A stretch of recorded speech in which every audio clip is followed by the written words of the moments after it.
Eh bien, bonjour et bienvenue dans cette nouvelle vidéo. Alors, c'est une vidéo un peu particulière puisqu'elle vous est réservée à vous, spécialement les abonnés de ce blog. Donc, il s'agit d'activités complémentaires concernant le dernier article dans lequel j'évoquais le film Jeanne du Barry et quelques points mis sur les i. Alors, c'est parti, nous allons découvrir ces activités. Alors, j'ai tenu à vous donner un petit peu plus de vocabulaire de façon à vous aider. Alors, par rapport à la thématique de cet article, à ce film, qui se situait sous le règne de Louis XV, en pleine monarchie de l'Ancien Régime, je vous propose une liste de vocabulaire un peu plus étoffée. Donc, nous avons le roi et la reine, bien sûr, et le monarque. Alors le monarque, c'est synonyme du roi. Le monarque, c'est celui qui règne. Et la monarchie, eh bien la monarchie, on va parler de monarchie française, de monarchie anglaise, c'est ce qui représente cette lignée de rois. Le dauphin, c'est le fils aîné du roi et de la reine. Le dauphin, c'est le prochain roi. C'est celui qui va régner une fois que son père sera décédé. La régence, ou alors un régent, une régente. Donc la régence, il est arrivé dans l'histoire que des rois décèdent alors que le dauphin était très jeune, encore un petit enfant. C'est par exemple le cas de Louis XV. Louis XV est devenu roi à l'âge de 5 ans. À 5 ans, on ne peut pas vraiment être un roi. Donc, même si c'est le futur roi, enfin le déjà roi en fait, mais comme il ne peut pas gouverner, on met en place une régence et avec un régent ou une régente. Le régent ou la régente sont les personnes qui, pendant les jeunes années du roi, font office de décisionnaires, de preneurs de décision qui vont vraiment bien, avoir tous les attributs du roi. Ce sont les gens qui vont littéralement gouverner la France. Donc voilà, la régence, c'est la période pendant laquelle le jeune roi va grandir, il va apprendre son métier. Et en attendant, il y a quelqu'un d'expérimenté qui est le régent ou la régente. Donc, dans l'histoire de France, il y a eu des cas où la régence a été effectuée par une femme, la mère du roi. Et parfois, c'était par exemple un ministre, un grand ministre, un cardinal. La cour, c'est l'ensemble de tous les nobles, de tous les courtisans, de tous les gens qui vivent auprès du roi dans le château.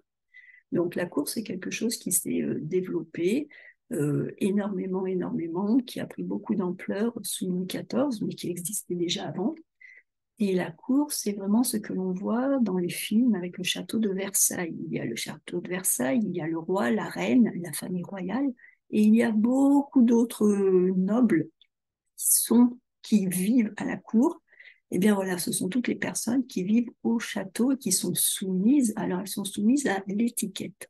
L'étiquette, c'est l'ensemble des règles. La cour était un endroit extrêmement réglementé, extrêmement. On ne pouvait pas faire ce que l'on voulait, loin de là. Il fallait obéir à l'étiquette. Donc l'étiquette, ce sont les règles qui vont régir la vie de la cour et donc la vie des courtisans et des courtisanes. Un courtisan, une courtisane, c'est quelqu'un qui est à la cour. Alors une courtisane, attention, dans certains contextes, le terme féminin, courtisane, cela peut dénoter une femme de mœurs légères. Mais si on est à la cour, il s'agit de l'épouse d'un courtisan ou d'une noble, d'une dame noble qui est à la cour. Une maîtresse, donc une maîtresse royale, puisque on fait écho au film Jeanne du Barry, donc on est en plein dans les maîtresses. Il y avait l'épouse du roi, qui était la reine, puis il y avait les maîtresses. Et parmi les maîtresses, donc les maîtresses, ce sont les relations extra-conjugales du roi.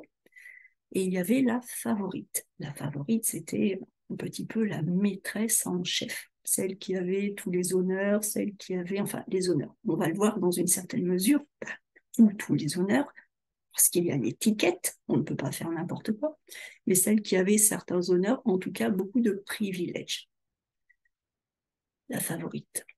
Ensuite, un carrosse, un équipage, un attelage. Alors, le carrosse, je vous en ai mis un là. Voilà, le carrosse, c'est ça. Hein. Le carrosse, c'est la voiture à 4 roues dans laquelle les gens riches, nobles, le roi ou un marquis, un comte se déplacent. L'équipage, c'est l'ensemble. C'est le carrosse plus les chevaux plus le cocher et éventuellement un laquais pour ouvrir la porte. Et, euh, et l'autre mot, je le cherche, et l'attelage, voilà, je cherchais. Et l'attelage, ce sont les chevaux. Donc, on peut avoir un carrosse avec un attelage à 2 chevaux, un attelage à 4 ou à 6 chevaux, si on est vraiment riche. Donc voilà, un carrosse, un équipage, c'est la totalité, et l'attelage, ce sont les chevaux.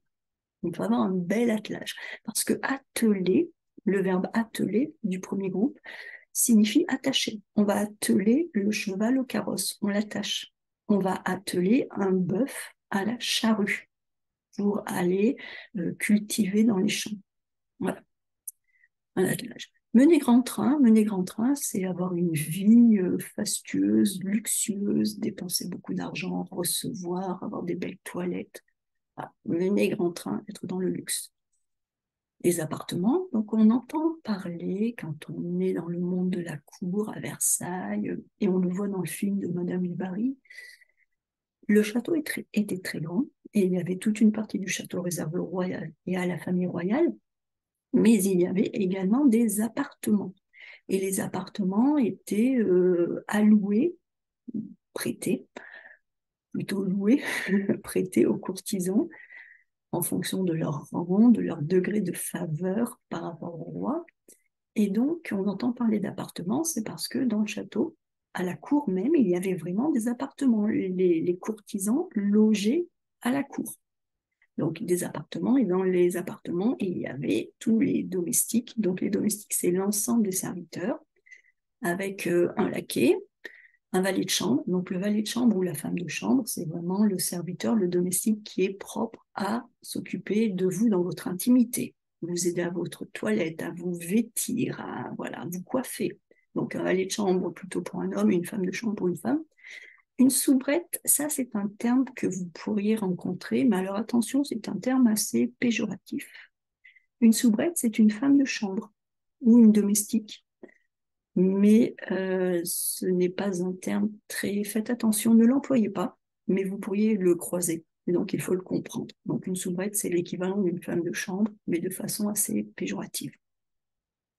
Et tenir un salon lorsque l'on est noble, aristocrate, il est bien, il est de bon ton de réunir une compagnie de gens qui ont des intérêts communs, des intérêts littéraires, des intérêts philosophiques, et de se réunir donc dans son salon, dans ses appartements, et tel jour, de telle heure à telle heure, régulièrement, chaque semaine, on tient salon, c'est-à-dire qu'on ouvre notre salon et des invités peuvent venir et on discute littérature, on discute philosophie. Tenir salon, c'est cela, hein, un salon littéraire.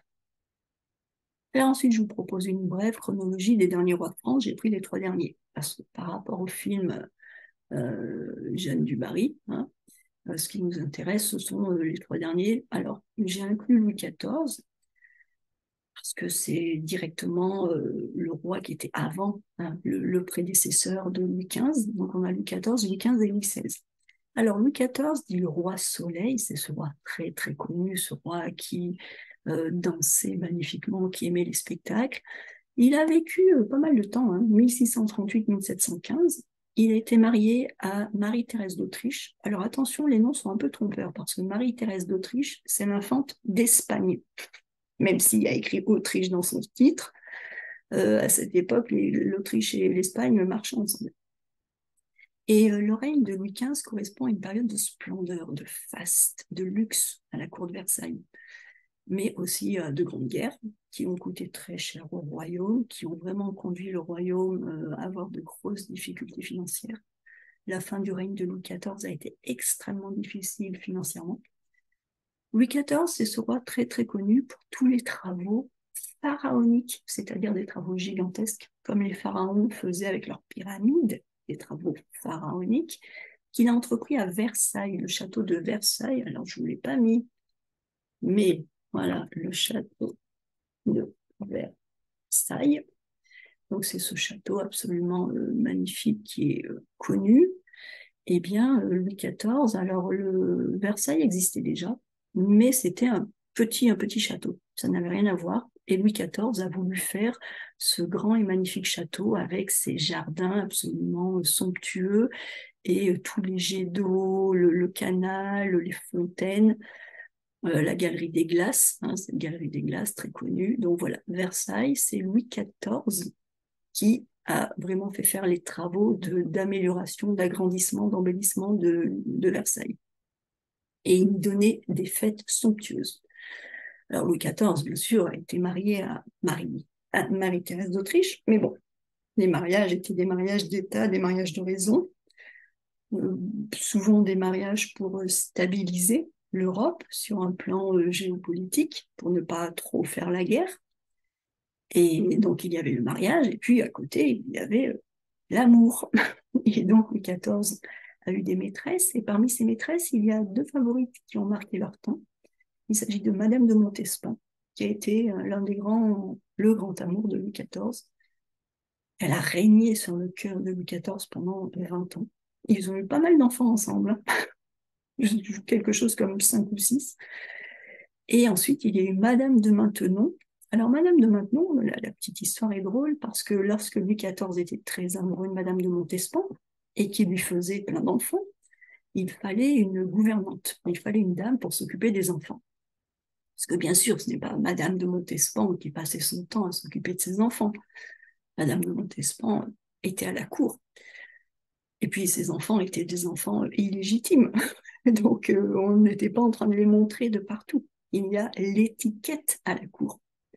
Donc, ces enfants, il fallait que quelqu'un s'en occupe. Et Madame de Montespan a eu la bonne idée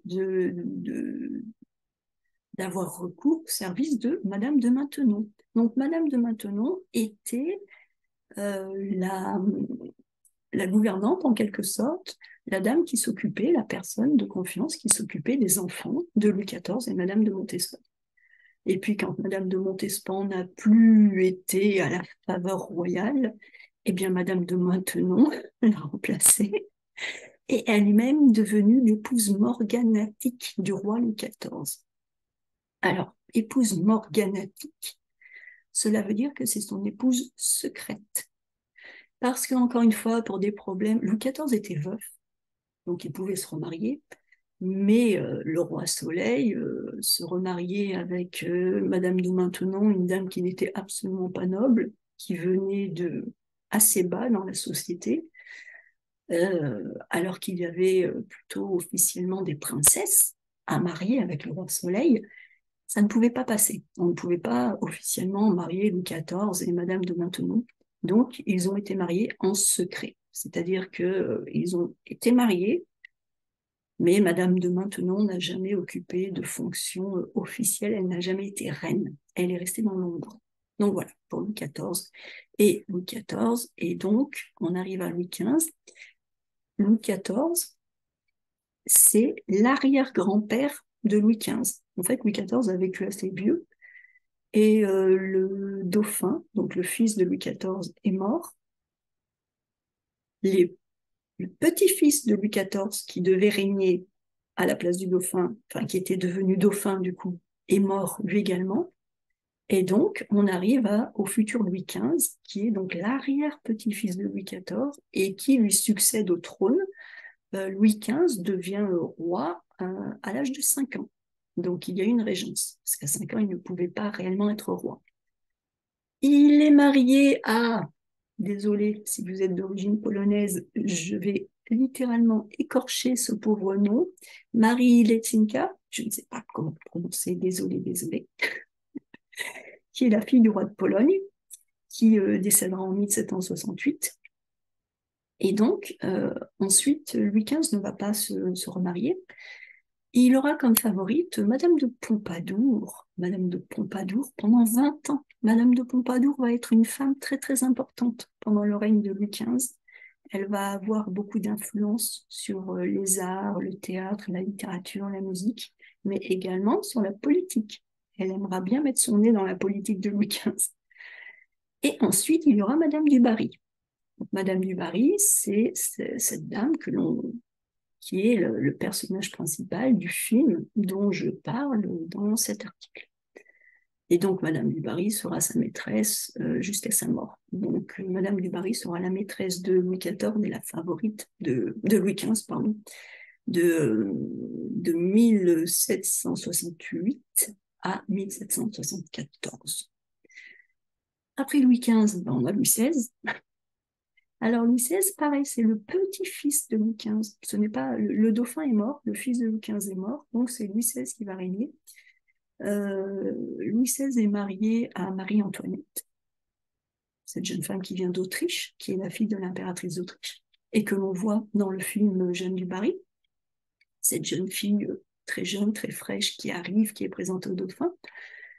Louis XVI, tout comme Marie-Antoinette, vont être victimes de la Révolution. Donc Louis XVI mourra guillotiné et Marie-Antoinette aussi. Voilà. À la différence de ses ancêtres, de Louis XV et de Louis XIV, Louis XVI n'est pas un coureur de jupons. C'est une très jolie expression. Un coureur de jupons. Donc un coureur de jupons, alors c'est quelqu'un qui court après les jupes des filles. Un coureur de jupons, c'est un homme qui aime beaucoup les femmes et qui a des aventures. Donc Louis XVI, lui, n'est pas un coureur de jupons. Alors que ses illustres ancêtres étaient un petit peu des coureurs de jupons. Voilà. Donc voilà pour le vocabulaire que je vous donne. Et à la suite de cela, eh bien, vous avez cette activité, vrai ou faux. Donc par rapport au blog et par rapport à ce que je viens d'écrire, un petit questionnaire. Première question, Louis XV est le petit-fils de Louis XIV. Répondez, oui ou faux. Oui, vrai ou faux. Oui, vrai ou faux. Deuxième question, Louis XVI est un roi connu pour ses nombreuses conquêtes féminines. Troisième question, Louis XV a épousé Marie-Antoinette. Quatrième question, le fils aîné des rois s'appelle le dauphin. Cinquième question, dans la monarchie française, les femmes peuvent régner. 6. Louis XVI est mort pendant la Révolution française. 7. Louis XIV a fait agrandir le château de Versailles. Et 8. Louis XV a épousé l'une de ses maîtresses. Alors, comme je suis gentille, attention, prenez quelques secondes pour réfléchir ou mettez la vidéo en pause et je vais ramener les réponses, comme ça on peut les mettre par rapport aux questions. Voilà. Donc, première question, Louis XV est le petit-fils de Louis XIV. Non, c'est son arrière-petit-fils. Hein. Le fils de Louis XIV est décédé, son petit-fils est décédé, c'est l'arrière-petit-fils qui règne. Louis XVI est un roi connu pour ses nombreuses conquêtes féminines. Pas du tout. Louis XVI n'est pas un coureur de jupons. Louis XV a épousé Marie-Antoinette. Non, c'est Louis XVI qui l'a épousée. 4. Le fils aîné des rois s'appelle le dauphin. C'est tout à fait vrai. 5. Dans la monarchie française, les femmes peuvent régner. C'est tout à fait faux. La reine, même si elle s'appelle la reine, est mariée au roi. C'est le roi qui règne et qui a tous les pouvoirs. Voilà. 6. Louis XVI est mort pendant la Révolution française. Eh bien oui, Louis XVI a été guillotiné. 7. Louis XIV a fait agrandir le château de Versailles. Tout à fait. Et 8. Louis XV a épousé l'une de ses maîtresses. Faux, c'est Louis XIV qui a épousé Madame de Maintenon, son épouse morganatique. Voilà, donc voilà pour ces activités en supplément de l'article et en supplément des activités gratuites que vous avez sur le site sandrinescoffier.com/apprendre. Eh bien, je vous souhaite une excellente semaine. Je vous retrouve mardi pour la vidéo de cet article. Je vous retrouve jeudi prochain pour un nouvel article, samedi prochain pour un complément d'activité réservé à vous, aux abonnés, et ainsi de suite. Donc, bon apprentissage et à très bientôt.